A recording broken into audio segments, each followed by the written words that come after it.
Hello friends, over the past 2 months I've bought a lot of books, probably too many to be honest, but I thought now would be the perfect opportunity to share with you what I bought and talk about the writers a little bit as well. And I'm going to be splitting this up between two videos because half of them happen to be classics, whereas the other half are more contemporary modern writers. So without further ado, let's dive into this book haul. First up is The Bell Jar by Sylvia Plath. And I'd actually never heard of Sylvia Plath before until one day I was stumbling upon a couple Instagram reels, and this was the rare time social media actually fed me a good recommendation through the algorithm. And I saw a reel that referenced her among other writers like Kafka and Camus, and I was like, okay.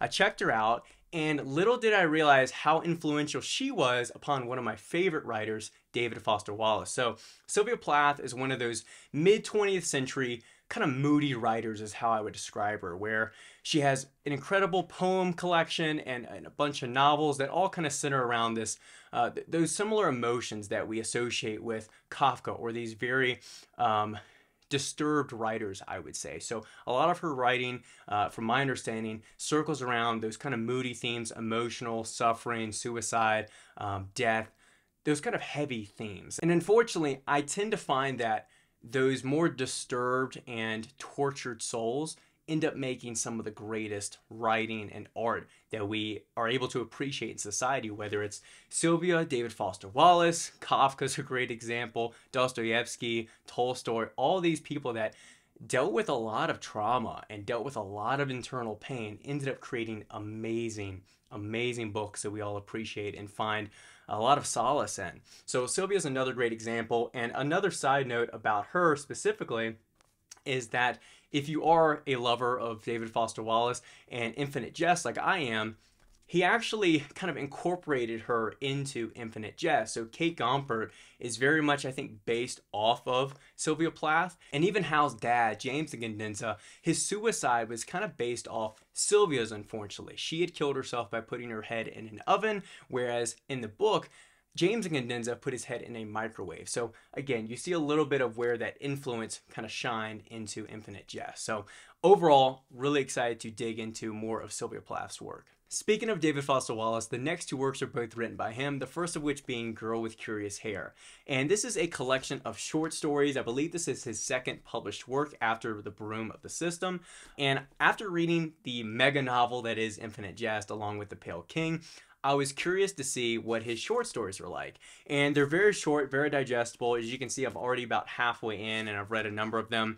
And they have the same humor, irony, satire that you'd come to expect, but also with some of those cultural critiques, takes, perspectives that we also have come to love and expect from David Foster Wallace as well. The stories vary widely, from a lesbian couple on Jeopardy to Lyndon B. Johnson and a bunch of other stories in here, and so far I've really enjoyed them. They're pretty digestible, only about 30 to 40 pages per one, so excited to dig into more fictional work from David Foster Wallace. And that leads me into the third book I picked up, which again is another DFW, and that is Consider the Lobster. So if you know a little bit about David Foster Wallace, he not only has his mega novels, he not only has his short stories, but he also did a lot of nonfiction writing, a lot of essays for various magazines. And I've already read his A Supposedly Fun Thing I'll Never Do Again. That was an amazing collection of essays. And so I saw this at a local bookstore for a good price, used, but there was like no marks in it. So I was like, let me grab that. So I'm excited to dig into all the essays within this collection, especially the essay that the book is titled after, Consider the Lobster, which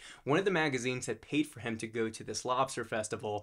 And he ended up turning it all into this philosophical or ethical question about if it's right to boil a live sentient animal like a lobster. So as always, I enjoy his writing. I find it very interesting, very insightful, but also very humorous at the same time. The next two are some very fascinating Russian novels written in the 20th century, the first of which being And Quiet Flows the Don by Mikhail Sholokhov.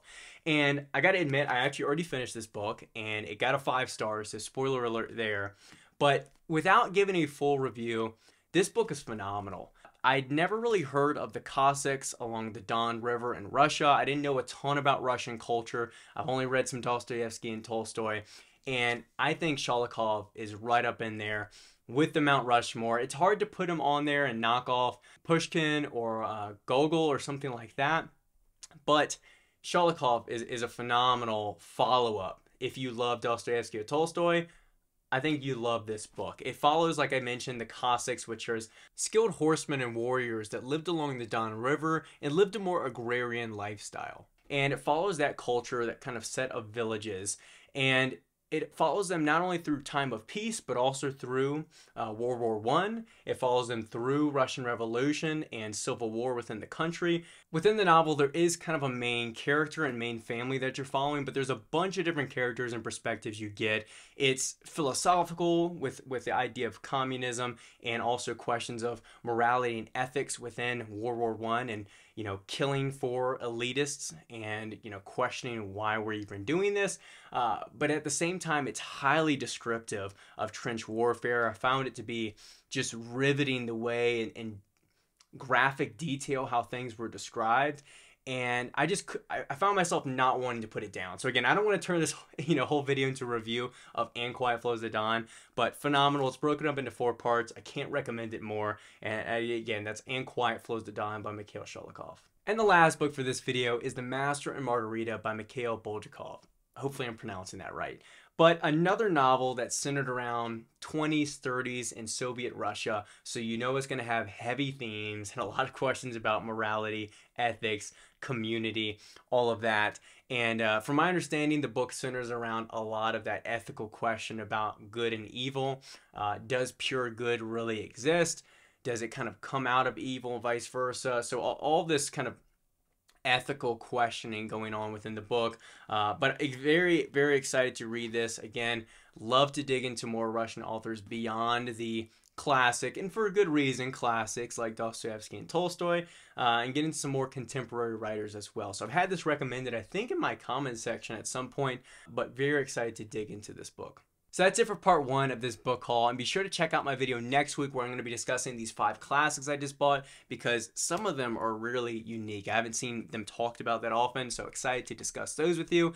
Let me know in the comments below if any of the books I discussed today, if you've read them, your thoughts, and also if you have recommendations. What did you buy or read recently that you loved? Because a lot of the books on my shelf and items and books that I've picked up lately have been from your recommendations and comments. So greatly appreciate those. Always open to hear some amazing novels or works that I should add to my list. Make sure you like the video if you enjoyed it. Subscribe for more content like this, and I'll catch you guys in the next one.